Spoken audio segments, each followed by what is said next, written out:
Minuit. Minuit, c'est vite dit minuit, avec le décalage horaire à minuit quoi? Minuit ici, minuit où? Mais non, c'est minuit ici.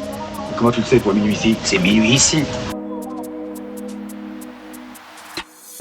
Bonjour, bonsoir, bienvenue dans ce nouvel épisode.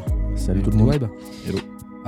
Sujet qui me préoccupe, pour lequel j'aimerais vous poser une question, sans trop de pression. Mais en gros, moi j'aimerais vous poser la question, qu'est-ce que vous faites et quels outils vous pouvez utiliser ou vous connaissez pour supprimer les données numériques. Et en fait, le sujet, c'était que au moment où ChatGPT enfin du moins OpenAI en fait a signé le document, a décidé de bosser avec la défense, voilà, département de la défense américaine. Il y a beaucoup de gens qui ont migré en fait vers Claude par exemple ou d'autres IA. Et pour ça, il y a tout un petit processus à faire pour en fait extraire les données de ChatGPT et pour les réintégrer dans Claude. Et en fait, moi, je me pose la question par rapport à ça. Du coup, j'ai fait la petite procédure. Mais je me dis, il y a quand même pas mal de sites sur lesquels on va, pas mal de fuites de données, etc. etc. Et depuis le temps qu'on est sur Internet, on a une espèce de grosse archive en fait, de données. Et comment est-ce qu'on fait si demain, on veut tout supprimer ou du moins avoir un meilleur contrôle sur qui en fait, a accès à nos données personnelles? Et moi, je m'étais renseigné, donc j'ai trouvé une appli qui permet de faire ça, ou un service qui permet de faire ça. Et du coup, moi, le sujet m'intéresse et j'aimerais savoir si aussi vous, ça vous intéresse. Et qu'est-ce que vous avez fait ou pas encore fait pour régler ça? On parle hygiène numérique ce soir.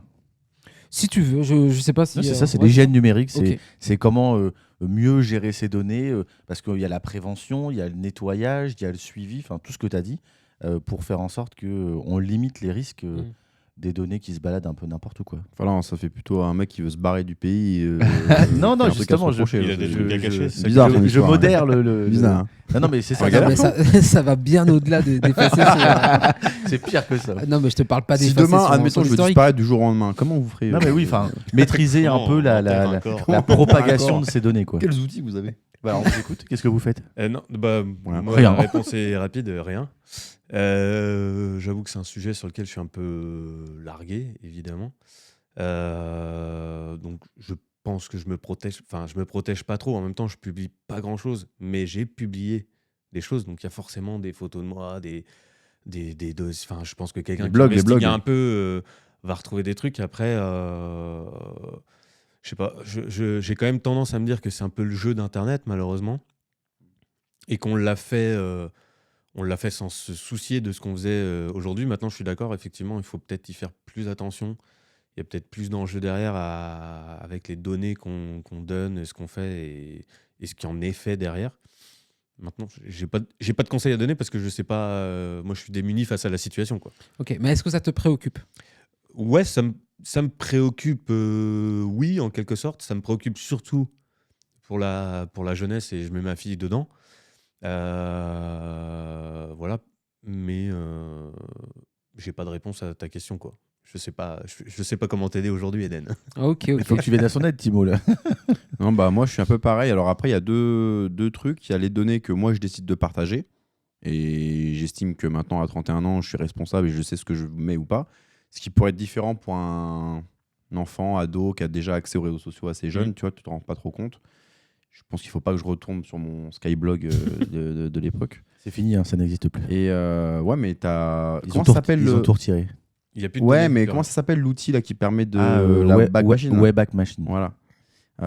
Pour ceux qui ne savent pas, c'est en fait une société, un site web qui fait des empreintes, on va dire ça comme ça, d'Internet. Ça fige Internet. C'est à des certains screenshots moments. en fait. C'est des, Ouais, c'est des screenshots. Ouais, des screenshots de tous les sites web et puis du coup Ok. tu peux remonter. Alors si Mhm. jamais vous connaissez votre URL de Skyblog, peut-être que vous pouvez les retrouver. Donc ça c'est une chose. Et la deuxième chose, c'est les données que moi je décide de pas partager, mais par exemple ma position GPS qui est tout le temps mise à jour avec mon téléphone, mes coordonnées bancaires, enfin ce que je fais, ce que j'achète, etc. Et là du coup ça me préoccupe plus parce que c'est pas quelque chose sur laquelle j'ai la main, mais c'est pas non plus à part ne plus avoir téléphone et payer tout en liquide et d'avoir aucune trace, et encore c'est jamais le cas parce que du coup tu as les caméras de surveillance, etc. Toutes ces données-là que moi j'ai pas décidé ou consenti indirectement, ça me fait plus peur. Maintenant j'ai pas du tout la main, je sais pas comment me protéger, je sais même pas si on peut. Ok. Par rapport à ce que tu viens de dire, déjà, contrairement d'habitude, on peut féliciter Apple. Hein, c'est ceux qui protègent quand même le plus leurs utilisateurs. Enfin, ils sont souvent novateurs sur ces trucs-là. Ouais. avoir empêché les cookies, avoir chiffré plein de choses et tout. Enfin, alors, dans le côté prévention, je dirais déjà, avant toute chose, pour limiter la perte de données, réseau social, faut oublier. Tout ce que tu mets sur un réseau social, tu peux partir du principe que c'est perdu. Tu peux faire le ménage, tu peux nettoyer, tu peux aller sur des réseaux comme Mastodon, décentralisés, etc. Ok, mais bon, globalement, c'est en ligne, donc à moins d'aller faire le ménage à la main, c'est perdu. Pour les données, comme tu disais, plus privées, là, ça dépend où tu stockes. Nous, on est en train de tout migrer. Alors, on est encore sur l'environnement Google, Workspace, Drive et compagnie, que j'utilise en perso, hein, mais je suis en train de migrer une grosse partie sur la suite Proton, qui est une suite suisse. Alors, en soi, c'est pareil, hein, c'est hébergé ailleurs, c'est du cloud. On pourrait auto-héberger des trucs, mais on ne le fait pas. Et des outils comme OnCloud qui permettent de le faire. Mais avec Proton, au moins, tout est chiffré. Donc, c'est-à-dire qu'on peut imaginer qu'au moment où tu supprimes tes données, ils nous garantissent quand même que j'ai déposé mes données quelque part, mais c'est dans un coffre-fort et personne n'en fera rien. Ce qui n'est pas le cas avec Google. Google, non. En fait, alors, les données, si tu veux, sont chiffrées. Quelqu'un qui irait pirater leur serveur, on peut supposer que les sécurités feraient qu'ils n'ont pas accès à tes données. Mais Google eux-mêmes, est-ce qu'ils ont la clé pour accéder à tes données ?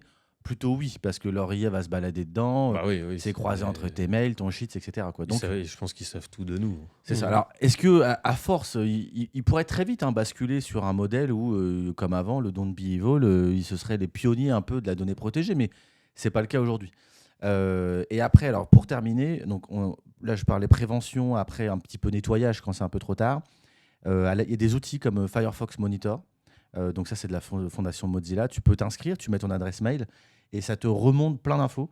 Est-ce que ton mail est dans des bases de données spécifiques ? Est-ce que tu es dans des brèches de fuite de données ? Il peut aussi se connecter à tes outils de gestion de mots de passe et te dire attention, ces mots de passe là sont bons, sont pas bons. Enfin, de ce côté-là de fuite de données, il y a vraiment beaucoup d'outils gratuits.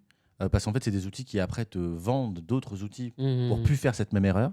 Mais déjà, rien que gratuitement, si tout le monde était abonné avec son adresse mail à Firefox Monitor, on aurait déjà des gens qui seraient plus sensibilisés au nombre de fois où leur mail s'est retrouvé je sais pas où.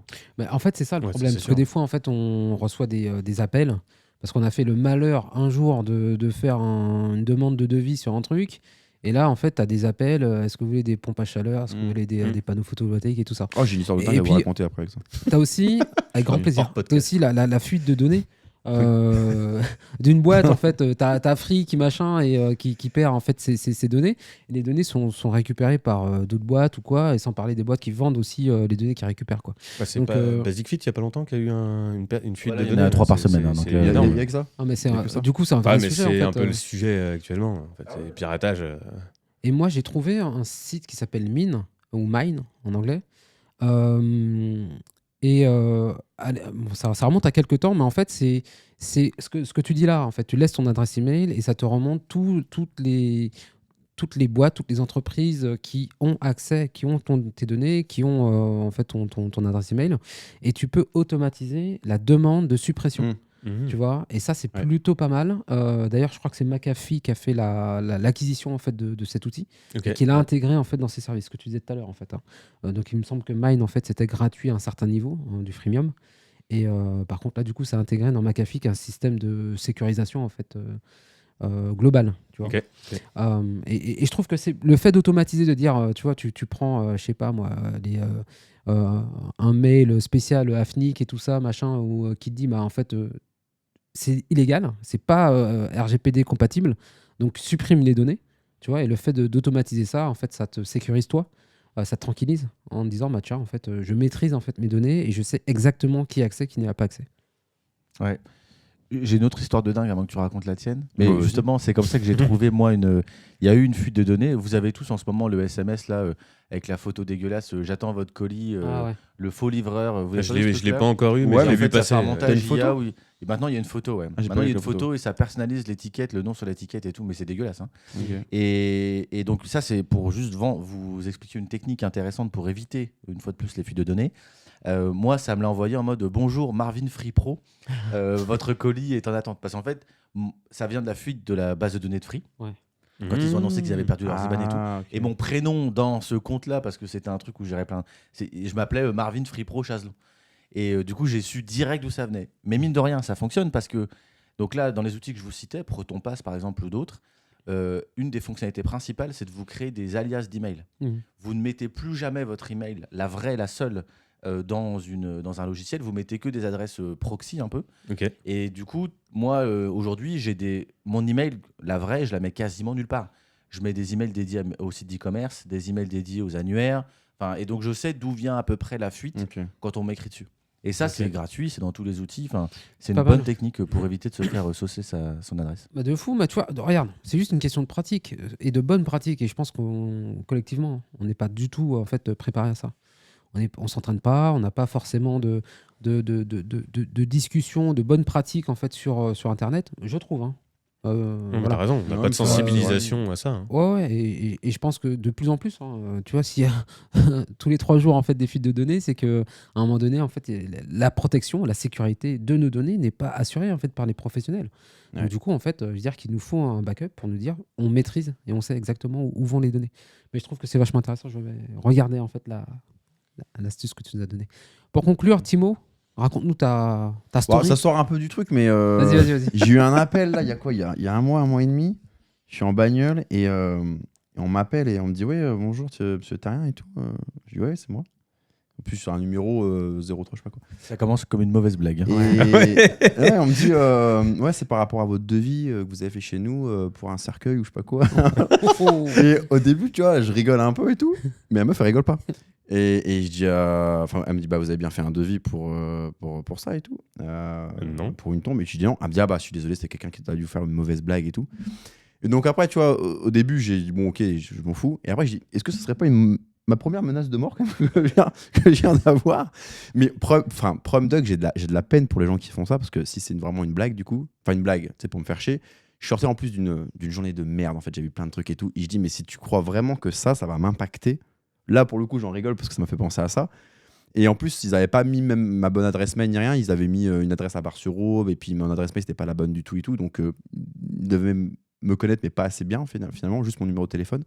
Et enfin bref, voilà, c'est juste ça m'a fait penser à ça. C'est marrant que tu aies pensé à ça tout de suite. Moi, j'aurais pensé à un scam avant une blague, tu vois. Ouais, genre, ils vont te rappeler après et puis ils vont te dire non, mais attendez, vous êtes sûr, c'est pour je sais pas qui, il y a un héritage, j'en sais rien. Ah tu vois. ouais, non. Non, toi, t'as pensé à quelqu'un qui te veut du mal et qui t'a fait cette blague. Bah là, je pense que c'était ça parce qu'après, elle s'est excusée. Bah désolé, Ok. bon, elle me dit tant Ouais, mieux. mais mais tu c'est vois, intéressant. mais- C'est intéressant. Ouais, mais après, elle t'a peut-être fait croire ça, c'est peut-être leur stratégie. Et là, c'est un faux appel. Et ça enregistre. Tu vois, Non, je j'ai pense même vu passer Non, des je trucs où pense maintenant ils enregistrent Ta voix, ouais. ta voix. Mmh. Et après, ils appellent des Tes clients. non, mais des proches ou autres. Je Et sais pas. ils vont dans un délire, mais ils ont ta voix. Ouais, quoi. ça pourrait être. Et il la ça. synthétise, tu vois. Mais non, parce qu'elle m'a dit le nom de la boîte et tout, je sais plus, ils étaient où sur le département.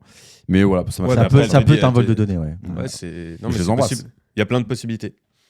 Ok, bah écoutez, merci. Protégez-vous C'est numériquement, du coup. Voilà, tout à fait, c'est très très important. Moi, je me suis fait scam. Quelqu'un qui s'est fait passer pour mon banquier et qui m'a dit écoutez, on vous envoie un RIB, faites les transactions rapidement, videz vos caisses avant que votre compte soit vidé. Ouais. Donc le mec nous a dit on va sécuriser en fait vos fonds. Donc on vous envoie le RIB et voilà, on s'occupe du reste. Et le mec me mettait la pression. Il était genre 18h30. Donc Ouais, une heure t'es à... dans l'urgence et tout. Voilà, Ouais. et le mec te fait peur, vraiment, tu vois. Et il te donne les informations justement que j'ai dû laisser sur un formulaire, tu vois. Ou qui a fuité, je sais pas. Et bon, j'ai eu quand même l'intelligence de pousser le truc jusqu'au bout. Le mec te met la pression, allez, il faut aller vite et tout ça.